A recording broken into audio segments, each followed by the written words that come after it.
आप श्री हनुमान जी का चरित्र हमको सुनाओ। राम जी सर्वज्ञ परमात्मा है। यस सर्वज्ञ सर्वविद, राम जी सर्वज्ञ हैं, सर्वविद हैं। राम जी से अधिक हनुमान जी के चरित्र के बारे में और कौन जान सकता है। पर सर्वज्ञ श्री राम जी आज्ञा की तरह पूछ रहे हैं। सर्वज्ञ होते हुए भी आज्ञा की तरह प्रश्न कर रहे हैं कि मैं हनुमान जी का चरित्र सुनना चाहता हूं। उसका कारण क्या है? उसका कारण यही है, हनुमान जी के प्रति रघुनाथ जी का अगाध वात्सल्य स्नेह। बालकों की कोई बड़ी उपलब्धि, उसकी सबसे पहली सूचना माता पिता को ही मिलती है। मिलती है कि नहीं मिलती? और कोई कहने लग जाए कि अरे आपने नहीं सुना, आपके बालक ने तो पूरी दुनिया में नाम किया, बहुत ऊंचा काम किया, ऐसा किया वैसा किया। तो पिता जानता है, मां जानती है, लेकिन वह एकदम अज्ञानी की तरह एकदम, हम तो मानो कुछ नहीं जानते। अच्छा ऐसा काम किया, आपने क्या सुना है? बार बार सुनना चाहता। क्यों सुनना चाहता है? इसलिए सुनना चाहते हैं क्योंकि उनका अपने संतान के प्रति वात्सल्य है। फिर श्री रघुनाथ जी तो वात्सल्य गुण के समुद्र हैं। वात्सल्य गुण सागर, वात्सल्य गुण के समुद्र हैं। हनुमान जी के प्रति राम जी की कितनी ममता है, कितना स्नेह है, कितना वात्सल्य है, ये उनकी हनुमत चरित्र श्रवण जिज्ञासा से प्रमाणित होता है। राम जी के शब्द,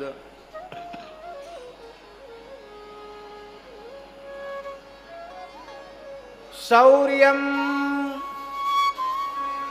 दार्क्ष्यम बलम धैर्यम प्रज्ञता नय साधनम विक्रमश्च प्रभावश्च हनुमति कृतालयः।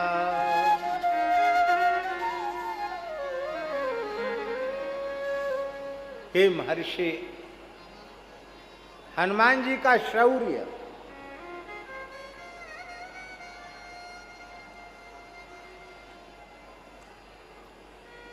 शूरवीर में क्या अंतर है?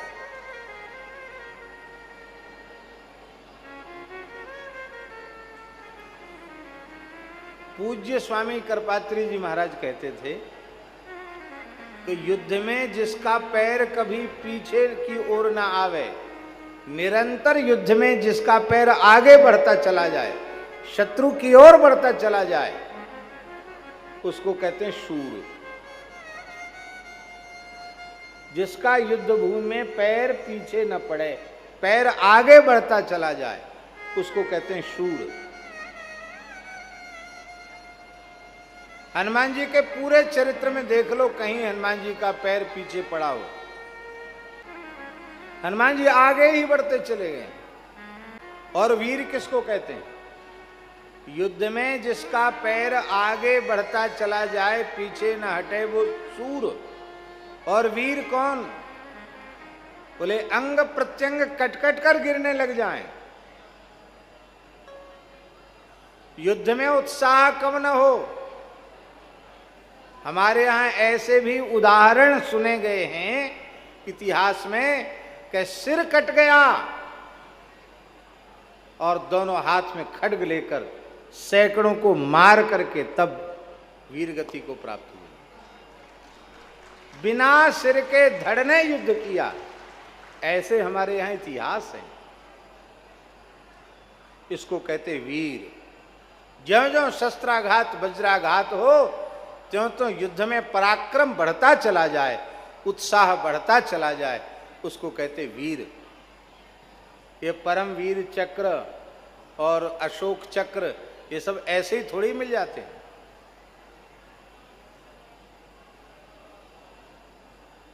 शौर्यम वीर्यम, हनुमान जी का वीर्य,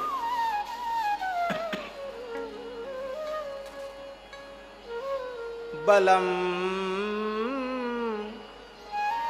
हनुमान जी का बल,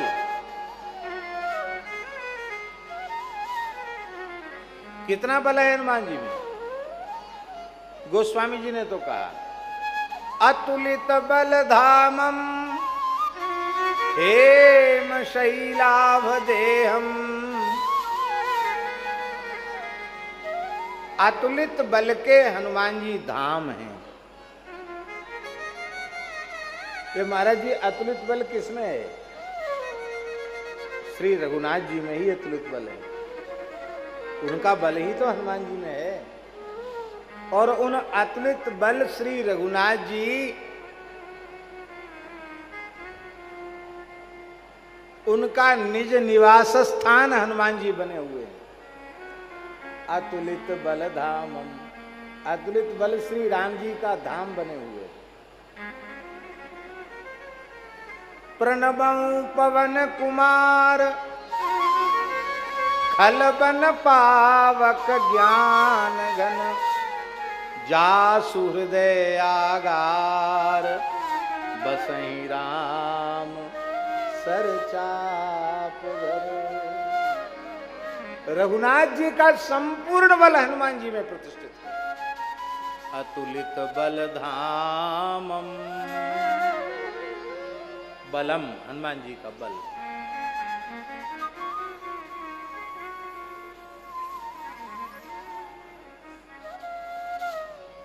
यद्यपि हनुमान जी के बल की कोई उपमा नहीं है, कोई सीमा नहीं है, फिर भी कुछ तो कहना पड़ेगा। हमारे यहां हनुमान जी के संबंध में ऐसा मिलता है। हनुमान जी का बल कितना है, उसका एक मापदंड है, और उस मापदंड का अर्थ है निस्सीम बल है हनुमान जी। हनुमान जी के बल की कोई था नहीं, हनुमान जी के बल की कोई सीमा नहीं। 10,000, ये वायु पुराण का वचन है, 10,000 मतवाले हाथियों के समान बल इंद्र के ऐरावत हाथी में है। फिर से सुन लें, कितना? 10,000 मतवाले हाथियों के समान बल इंद्र के एक ऐरावत हाथी में है, और 10,000 ऐरावत हाथियों का बल एक इंद्र में है। इंद्र भी कोई हल्का पतरा देवता नहीं है। 10,000 ऐरावत हाथियों का बल एक इंद्र में, तो यहां के हाथियों से इंद्र के बल की तुलना करो, कितना बल हुआ इंद्र में? अरे लगाओ गणित। 10,000 मतवाले हाथियों का बल एक ऐरावत हाथी में, और 10,000 ऐरावत हाथियों का बल एक इंद्र में है। हम गणित पढ़े नहीं इसलिए हम कुछ नहीं बोलते, आप लोग समझा करिए। बताओ भाई, कोई नहीं जानता है? 10,000 मतवाले हाथियों का बल एक इंद्र के ऐरावत हाथी में, तो 10,000 ऐरावत हाथियों में यहां के कितने हाथियों का बल हुआ? 10 करोड़ हैं? 10 करोड़ 10 करोड़ हुआ। 10 करोड़ हाथियों का बल एक इंद्र में होता है। इंद्र कोई सामान्य देवता नहीं है। यदि आपकी गणना सही है तो सही है गणना, क्यों? और 10,000 इंद्र का बल हनुमान जी के एक रोमकूप में प्रतिष्ठित है। श्री हनुमान जी के एक रोया में, एक रोम में 10,000 इंद्र की शक्ति है, एक रोया में। हनुमान जी कोई हमारे जैसे 3.5 हाथ के 5 फुट और इतने इंच के थोड़ी है हनुमान जी। स्वर्ण शैलावदेहम, स्वर्ण शैलावदेह है हनुमान जी महाराज।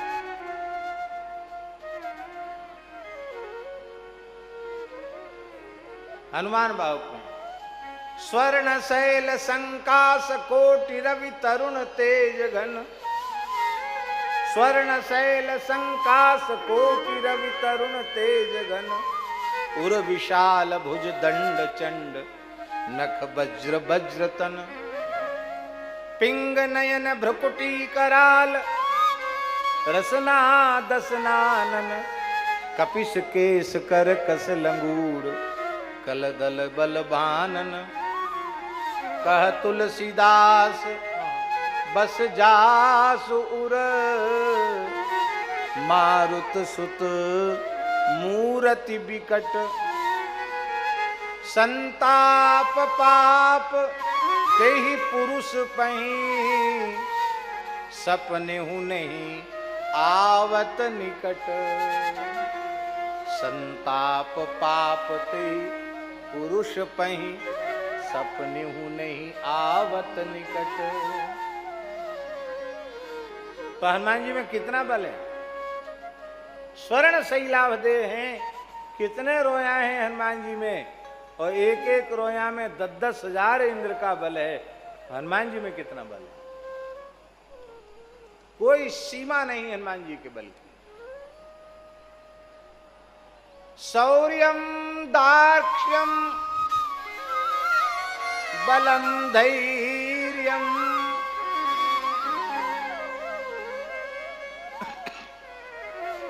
हनुमान जी में दक्षता है।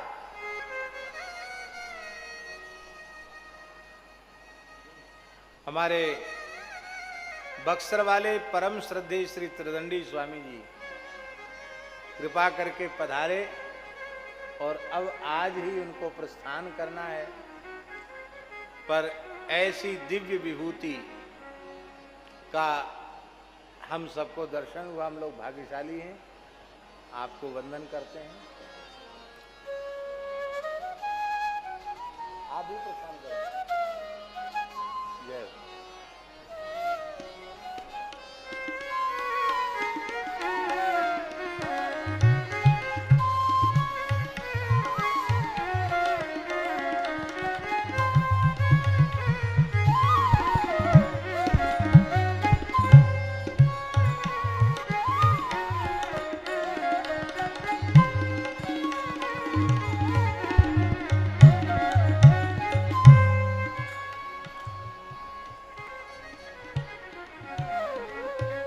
श्री हनुमान जी महाराज की जय। शौर्यम दार्क्ष्यम, हनुमान जी की दक्षता, चतुराई।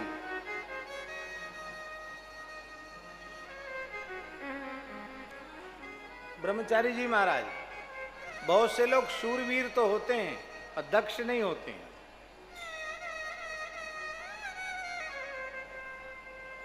कार्य कुशलता सब में नहीं होती है। दक्षता माने कार्य कुशलता।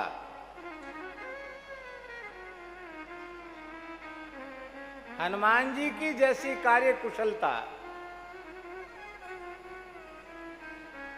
दूसरा कोई उदाहरण नहीं समझ में आता।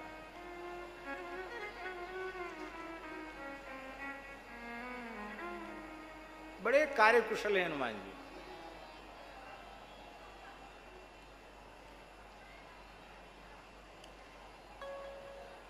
ऐसा कोई काम बताओ जो हनुमान जी को सौंपा गया हो और उसका अत्यंत दक्षता पूर्वक उन्होंने निर्वहन न किया हो, उस कार्य को उसके अंतिम परिणाम तक न पहुंचाया हो। ऐसा एक भी काम बताओ।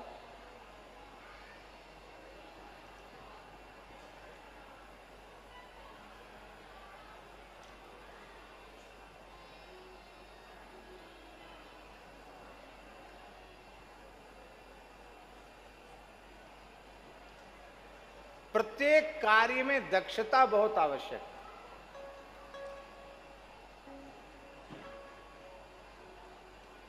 आपके जीवन की सारी विशेषताएं एक तरफ और आपकी दक्षता एक तरफ।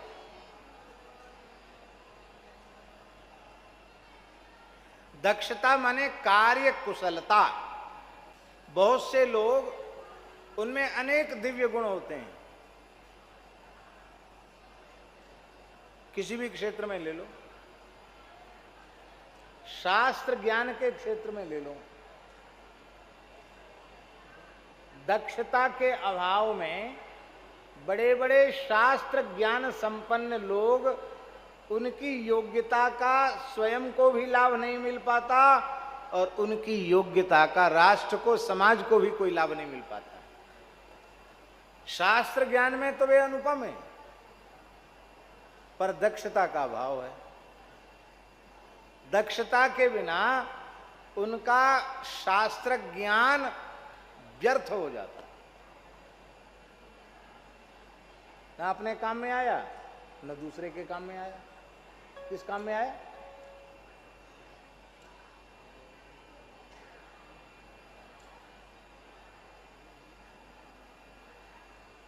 धन होना कोई सामान्य बात नहीं है, असामान्य बात है।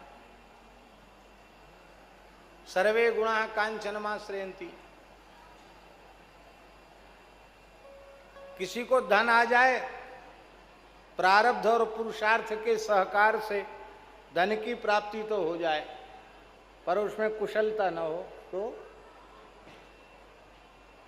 दक्षता न हो तो कब सड़क पे आ जाए कोई पता है?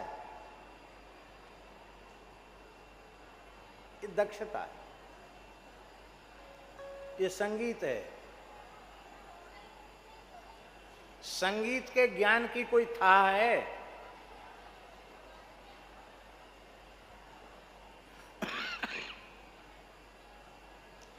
हमने प्रामाणिक संतों से सुना है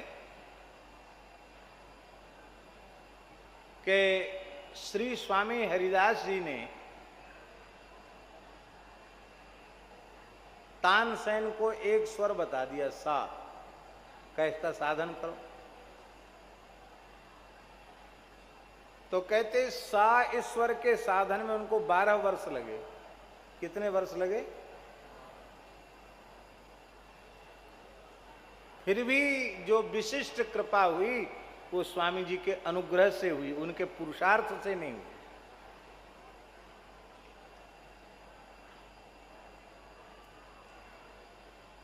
विद्या अगाध है, शास्त्र अगाध है, पर ये दक्षता जो है, गाने की बजाने की जो बारीकी दक्षता है, कुशलता है, उस स्वर का कहाँ कैसे प्रयोग करना है, वो जो बारीकी है, वो न तो पढ़ाने वाला पढ़ाएगा उसको, न वो पुस्तक में लिखी है, वो तो उस व्यक्ति का स्वयं का विवेक है। बजाने वाले वही बजाते हैं सब, और हमारे जुगल जी बजाते हैं तो उनकी मिठास ही अलग है। आप भी बहुत अच्छा बजा रहे हैं। ये क्या है? इसी को कहते दक्षता। दक्षता के बिना श्रृंगार नहीं होता।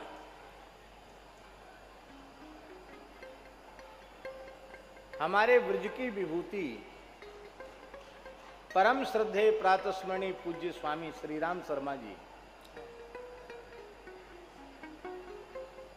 बहुत आगे तक संगीत उन्होंने पढ़ा था।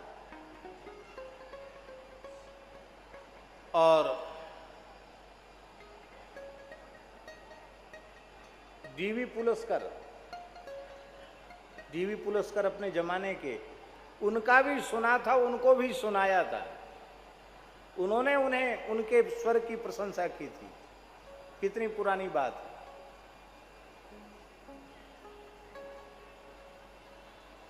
पर जो गुणी लोग हैं वे अनुभव करते हैं। स्वामी जी कभी कभी ऐसा स्वर लगाते थे कि स्वर में जिनका तनिक भी प्रेम, उनकी तो कली कली खिल जाती थी। पर क्या दे दें।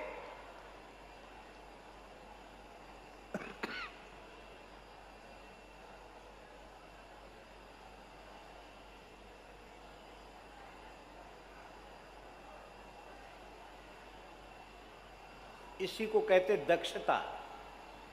प्रत्येक कार्य में दक्षता। महाराज जी, रसोई में दक्षता, सफाई में दक्षता। आप विचार कर लो, हम केवल संकेत कर रहे हैं। सारे गुण, सारी कलाएं, सारी विशेषताएं, सारी विद्याएं एक ओर, और उनका अत्यंत कुशलता पूर्वक प्रयोग, दक्षता, ये एक ओर। दक्षता के बिना सब गुड़ गोबर है, किसी काम का नहीं। अब प्रवचन भी तो वही है, पर विषय को दक्षता पूर्वक प्रस्तुत करना ये कला है। हनुमान जी की दक्षता बड़ी अद्भुत है, अद्भुत दक्षता है हनुमान जी में। हनुमान जी की प्रवचन कुशलता देखिए।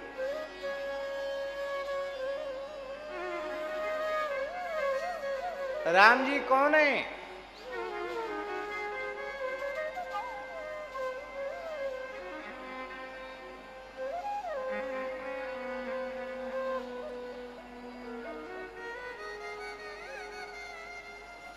यस्य निश्वसितम वेदा, भगवान का श्वास प्रश्वास वेद है।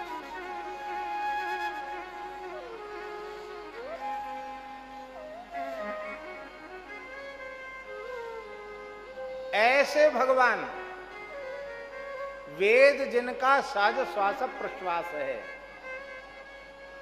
वह भगवान हनुमान जी की प्रवचन कुशलता पर इतने रीझ गए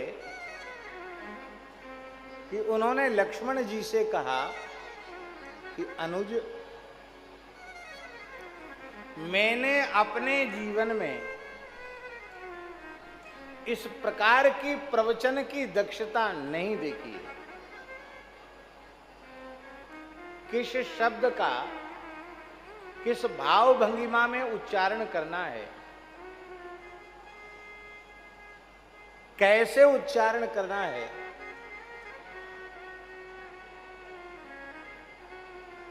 शब्दोच्चारण का इतना दक्षता पूर्ण प्रयोग मैंने अपने जीवन में आज तक नहीं देखा है। ना ऋग्वेद विनीतस्य, वाल्मीकि रामायण का श्लोक। संपूर्ण ऋग्वेद जिसे कंठस्थ है उसकी ऐसी वाणी नहीं हो सकती। ना यजुर्वेद धारिणा, यजुर्वेद पूरा कंठस्थ है सस्वर, उसको भी ऐसी वाणी नहीं। साम और अथर्व जिसकी वाणी में प्रतिष्ठित है, वो भी ऐसा नहीं बोल सकता।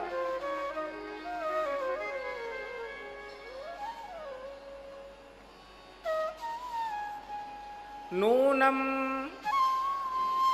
व्याकरणम कृत्स्नम अनेन बहुधा श्रुतम बहुव्याहरतानेन न किंचिदपशब्दितम।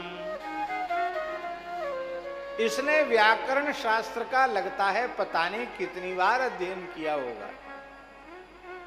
इतनी देर से ये बोलते चले आ रहे हैं, इनके उच्चारण में कहीं भी अणुमात्र अशुद्धि नहीं हुई। किस वर्ण का कहां से उच्चारण करना, वहीं से उच्चारण हो रहा है, और वह भी खूब साहित्यिक भाषा में उसका विन्यास हो रहा है। साहित्यिक प्रयोग, अर्थालंकार भी है, शब्दालंकार भी है। ऐसी अलंकारिक वाणी, इतना कुशल वाक्पटु सचिव जिस राजा के निकट है, वह राजा निश्चित ही हमारे मैत्री के योग्य है, वो विपत्ति में हमारा सहायक होगा। हनुमान जी की दक्षता ने राम जी को सुग्रीव के सख्य के लिए प्रेरित किया।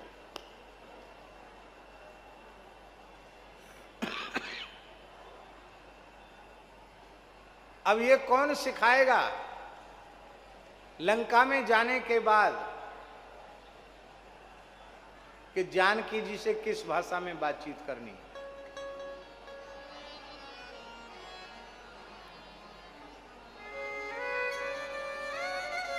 हनुमान जी सोच रहे हैं, यदि वाचम वदिष्यामि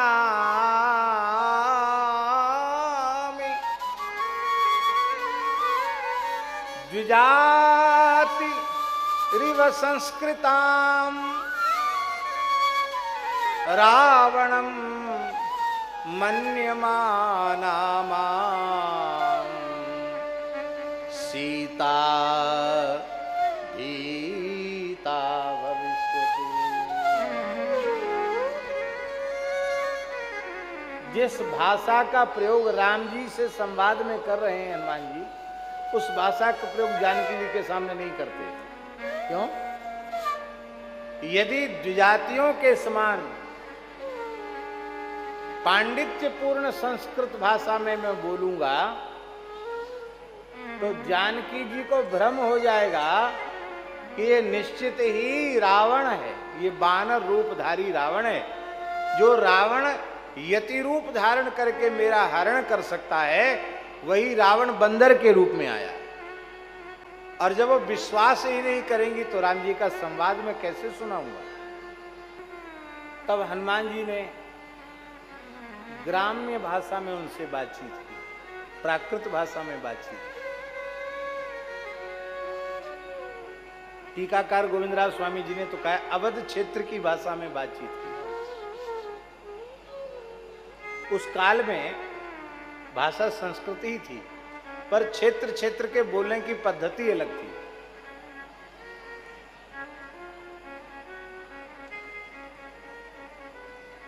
और जब जानकी जी की भाषा में, अयोध्या की भाषा में जब राम जी का चरित्र सुनाया तो रामचंद्र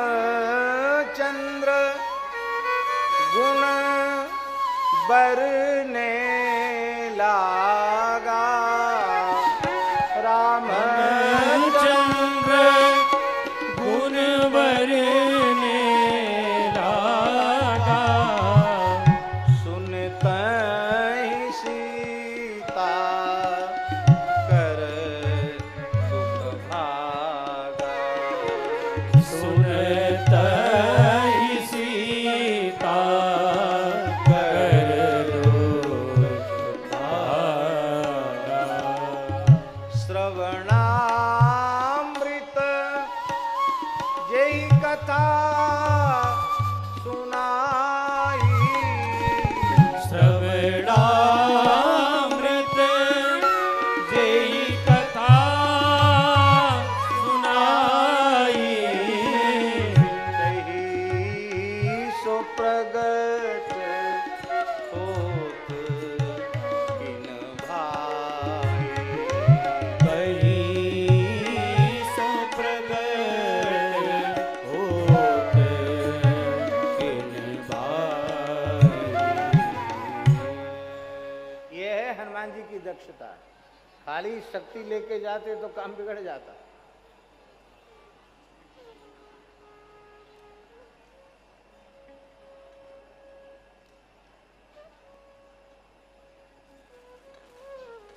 सुरसा को परास्त करना ये हनुमान जी की दक्षता है।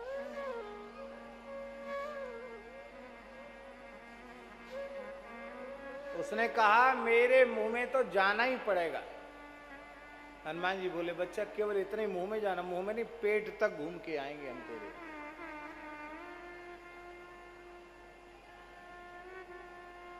और पहले तो मुंह खोलने का उपक्रम हुआ, नाटक हुआ, और जब उसने 100 योजन का मुंह बना लिया तो हनुमान जी इतने सूक्ष्म हो गए, 100 योजन में कहाँ पता चले, मच्छर के जैसे। हनुमान जी भीतर गए, भीतर तक आंतों तक घूम के चक्कर काट के आ गए। बदन पैठ पुनि बाहर आवा, मांगा विदाता ही शुरू ना हुआ। धन्य हो ये है दक्षता, बल के साथ ये है दक्षता।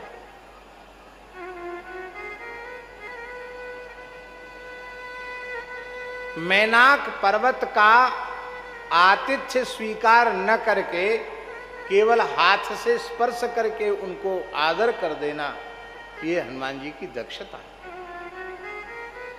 प्रत्येक कार्य में दक्षता बहुत जरूरी है।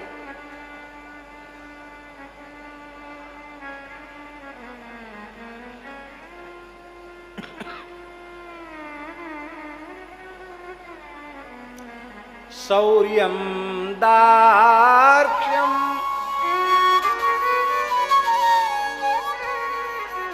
बलम धैर्यम, हनुमान जी का बल, हनुमान जी का धैर्य। पूरे हनुमत चरित्र को देखिए भैया जी, आदि से अंत तक हनुमान जी की दक्षता।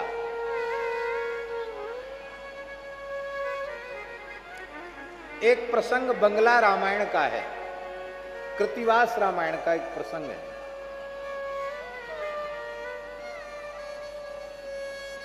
राम जी उदास हो गए, रावण मर नहीं रहा है।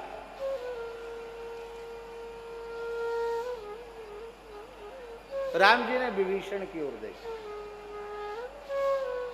राम जी सर्वज्ञ हैं पर नर लीला कर रहे हैं। विभीषण के प्रेम की परीक्षा के लिए विभीषण की ओर देखा। मानो राम जी के नेत्र प्रश्न कर रहे थे कि रावण क्यों नहीं मर रहा है।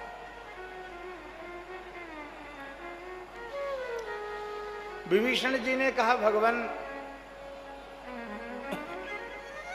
हमने एक इतिहास सुना है,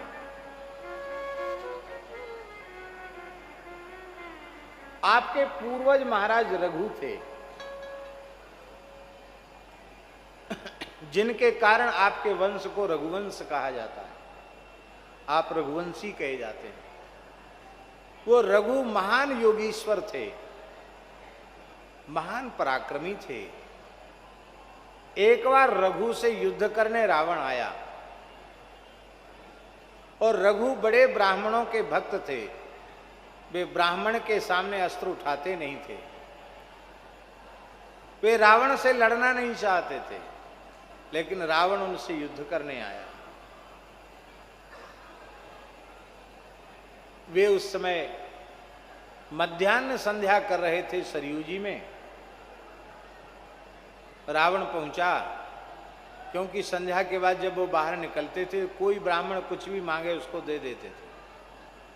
तो रावण ने सोचा ऐसे तो मिलेगा नहीं युद्ध, मैं ब्राह्मण होने के नाते युद्ध की भिक्षा मांग लूंगा।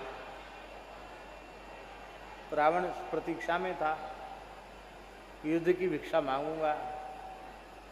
और वे ऐसे राजर्षि थे कि रावण किस प्रयोजन से आया ये उनको पता लग गया। अंतर्यामी तो होता है, कई महापुरुषों में हमने देखा अंतर्यामी तो। हमारे पूज्य गुरुदेव पहाड़ी बाबा महाराज थे, विलक्षण अंतर्यामी तो था उनमें। एक बार हम लोगों ने योजना बनाई कि उनकी कुछ वाणी टैप हो जाए तो अच्छा है। तो एक हमारे मित्र महापुरुष हैं, बहुत अच्छे संत हैं, वर्तमान नाम उनका महामंडलेश्वर स्वामी श्री प्रणवानंद सरस्वती जी, ये नाम है उनका। पहला नाम दूसरा था। महाराज जी से उन्होंने भी कुछ साधन प्राप्त किया था। महाराज जी की बड़ी कृपा थी उन पर, आज भी कृपा है। तो उनके पास छोटा वाला रिकॉर्डर था, टेप था। तो हम लोगों ने कहा महाराज जी से बातचीत करते समय उसको ऑन कर लेंगे, रेला के भीतर कैसेट चलती रहेगी, कुछ भी महाराज जी बोलेंगे उनकी वाणी उसमें आ जाएगी। और वो 90 मिनट वाली कैसेट आती थी, एक 90 मिनट वाली। वो 90 मिनट वाली कैसेट ऑन करके बैठे, हम भी बैठे, और उनके आते ही महाराज जी हर बार बात करते थे उनसे, और जब वो आए तो ऐसे बैठ गए।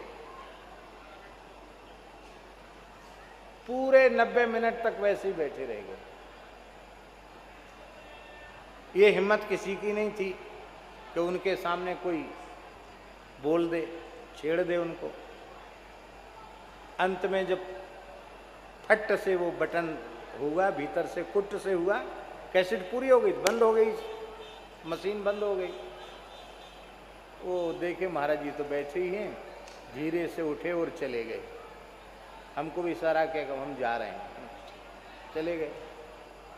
बस गेट से बाहर हुए नहीं, महाराज जी कहते है तेरी जय रे तेरी, मशीन में भरने आया था आवाज, मशीन में आवाज भरने आया था, मैं बोला ही नहीं,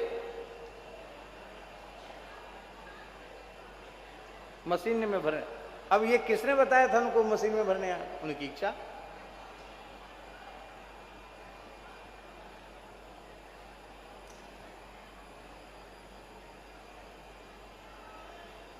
अंतर्यामी तो ऐसा था विलक्षण, मैंने हम कह नहीं सकते आपको।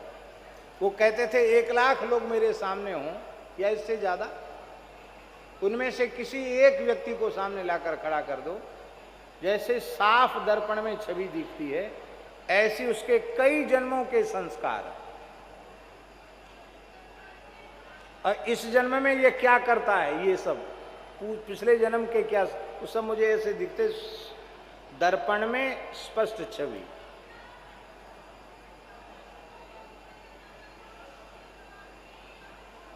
उनके सामने नाटक बना के कोई नहीं आ सकता था। नाटक बना के किसी का नाटक चलता ही नहीं था उनके सामने, ऐसे महापुरुष थे। हम कह रहे थे रघु जी का अंतर्यामित्व, पवित्र आत्माओं में अंतर्यामित्व होता है। वो जानते थे किस लिए रावण आया, और वो युद्ध करना नहीं चाहते थे रावण से।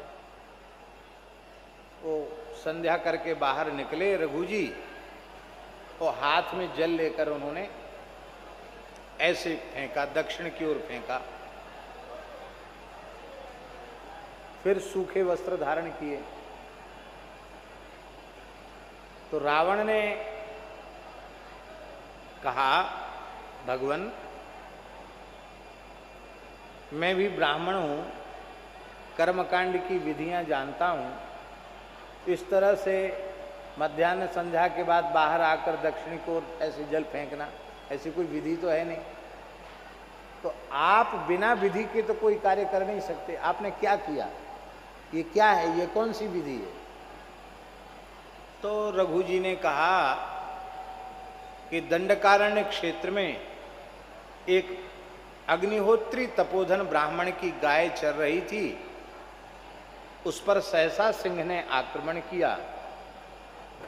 तो उस गाय की रक्षा के लिए मैंने ये अमंत्रित जल छोड़ा, और उससे सिंह की मृत्यु हो गई, गाय सुरक्षित बच गई।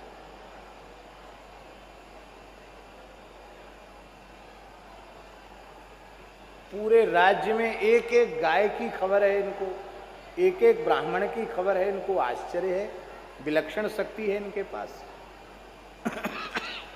रावण को भरोसा नहीं हुआ, वो तत्काल मन के वेग से वहां पहुंचा। तो उस ब्राह्मण से मिला, तो उस ब्राह्मण ने कहा रघु जी उपस्थित यहां न होते तो मेरी गाय को सिंह खा जाता और मेरे अग्निहोत्र का लोप हो जाता। रावण ने सोचा ये तो बहुत कठिन काम है भैया, ये तो बहुत शक्ति संपन्न है। युद्ध का उत्साह तो रावण का कुछ ठंडा हो गया, लेकिन मन में सोचा मैं त्रिलोक विजयी कैसे बनूंगा बिना इनको जीते हुए। तो रावण ने कहा कि भगवान मैं आया तो किसी दूसरे पर। बोले तुम किस लिए आए थे हमको सब पता है, और तुम ब्राह्मण हो, इस नाते से हम तुमसे युद्ध करना नहीं चाहते। और दूसरी बात यह है कि समान शक्ति वाले से युद्ध करना चाहिए, शक्ति में तुम हमारी समता नहीं कर सकते। देखो, युद्ध का निर्णय पीछे करना, पहले ये बताओ ये है ना तुम्हारी लंका? बोले हाँ ये है, ऐसी है। नक्शा बना दिया, तर्जनी उंगली से शरीव जी की रज में पूरी लंका का नक्शा खींच दिया, और नक्शा करने के बाद उसका एक कोना अपनी हथेली से मिटा दिया। बोले जाओ लंका देख के आओ। तो जिस कोने पे हथेली फिराई थी वो कोना साफ, कुछ नहीं था वहां। रावण घबराया, बोले पूरी लंका के नक्शा पर हाथ फेर देते तो मैं तो बेघर हो जाता, कुछ नहीं बचता मेरे। विलक्षण शक्ति है। वहीं से मन ही मन नमस्कार करके रावण वहां से चला गया। अंत में रावण को ये लगा कि इस रघु की जो शक्ति है, इसके पीछे रघु की पत्नी का पातिव्रत है, वो महान पतिव्रता है। तो मैं उसके सतीत्व को यदि नष्ट करूं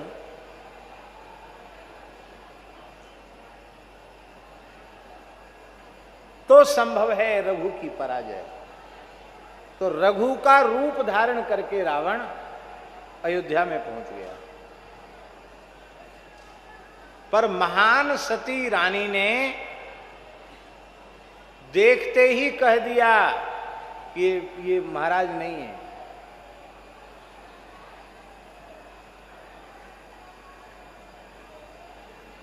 स्वागत सत्कार नहीं किया, मंत्रियों ने भी उसको पहचान लिया। ऐसी सबकी दिव्य दृष्टि। अंत में रावण वहां से भी हताश निराश होकर गया। जब रघु जी को पता चला कि रनिवास में आकर उसने अमर्यादा करने की कोशिश की, तब रघु जी को क्रोध आया और उनको लगा कि अब तो इसको दंड देना ही चाहिए। तो जैसे ही रघु जी ने अपने तरकस से एक बाण निकाला, बाण लेते ही ब्रह्मा जी प्रकट हो गए।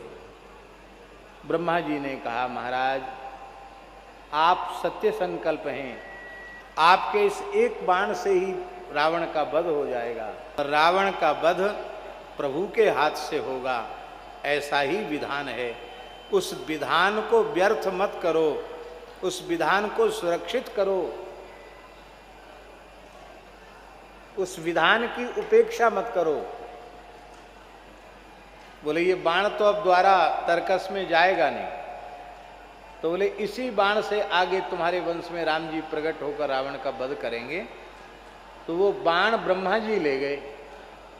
ये कृतिवास रामायण की कथा है। तो जब ब्रह्मा जी ले गए और रावण को जब ये पता चला नारद जी के द्वारा कि मेरे मृत्यु बाण को ब्रह्मा जी ले गए हैं, तब रावण ने कठोर तपस्या करके ब्रह्मा जी से वो बाण मांग लिया। कहते ना रावण ने काल को सिर पाटी से बांध रखा था, वो पाटी वाटी कुछ नहीं, उसी बाण को ही उसने अपने कब्जे में कर रखा था।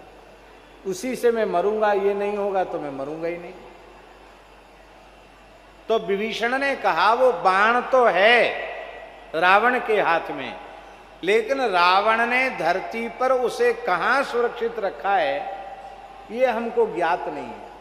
लंका में रखा है कि लंका के बाहर रखा है, कहां रखा है ये तो रावण ही जान सकता है। मैं इस विषय में नहीं जानता, पर यह अवश्य जानता हूं कि वह बाण रावण के पास। अब ये तो बड़ी विचित्र बात थी, कौन पता लगाएगा? हनुमान जी बोले हम पता लगाएंगे। यह है हनुमान जी की दक्षता, हनुमान जी की कुशलता, कार्य कुशलता, चतुराई। राम रावण युद्ध चल रहा है। रावण के मस्तक कट कट करके धरती पर गिर रहे हैं और मंदोदरी अत्यंत दुखी होकर के उपवन में बैठकर विलाप कर रही है। उसी समय हनुमान जी महाराज एक बटुक ब्रह्मचारी के वेश में वहां उपस्थित हो गए और रावण की विजय हो, रावण की विजय हो ऐसा बोलने लगे। सुनकर उसको बड़ा आश्चर्य हुआ मंदोदरी को। मंदोदरी ने कहा, बटुक जी आप क्या बोल रहे हो? मेरे पति के मस्तक कट कट कर गिर रहे हैं और आप कहते हैं रावण की विजय हो। उनकी विजय कैसे होगी? बोले, देवी तुम्हें पता नहीं है, मुझे पता है कि ब्रह्मा जी के हाथ से तुम्हारे पति ने मृत्युबाण ले रखा है और वो मृत्युबाण जब तक शत्रु पक्ष में नहीं जाएगा तब तक रावण का वध होने वाला नहीं, वो हमको पता है। तो एक मनुष्य की कमजोरी होती है, पुरुष की, वो कोई ऐसी बात भी जो किसी को न बतावे, किसी न किसी प्रसंग में अपनी पत्नी को जरूर बता देता है। अब ये चतुराई बाल ब्रह्मचारी हनुमान जी में कहां से आई कि मंदोदरी को पता होगा? तो ऐसी बात बनाई हनुमान जी ने कि मंदोदरी भूल गई। बोले, ये तो सब कुछ जानते तुमको। बोले, हाँ हाँ बिल्कुल ठीक है। वो बाण तो अंतपुर में जहां रावण का शयन कक्ष है मेरे पति का, उसके अमुक कोण में स्तंभ में उसको चिनवा करके सुरक्षित रखा हुआ है और मेरे पतिदेव नित्य उसका पूजन कर, मैं भी पूजन करती हूँ। ये बात तो मैं भूल ही गई थी। ये बात जैसे ही मंदोदरी के मुंह से प्रकट हुई, हनुमान जी तत्काल अंतर्धान हुए, रनिवास में पहुंचकर एक लात लगा करके स्तंभ को तोड़ दिया, बाण को लेकर राम जी के हाथ में दे दिया और बोले, बस प्रभु अब काम तमाम करो। तो छाड़े सर 31वां बाण जो था वो रघु का था, वो हनुमान जी की दक्षता से राम जी के हाथ में आया। ऐसी बात कृत्तिवास में लिखी हुई है। यह है हनुमान जी की दक्षता। काम तो बहुत लोग करते पर कुशलता नहीं होती। प्रज्ञता हनुमान जी की बुद्धिमत्ता, हनुमान जी की नीति निपुणता, हनुमान जी का विक्रम, हनुमान जी का प्रभाव, सब कुछ अपने आप में अलौकिक है। लगता है सारे सद्गुणों ने हनुमान जी में ही निवास कर रखा है। ऐसे हनुमान जी का चरित्र सुनाइए।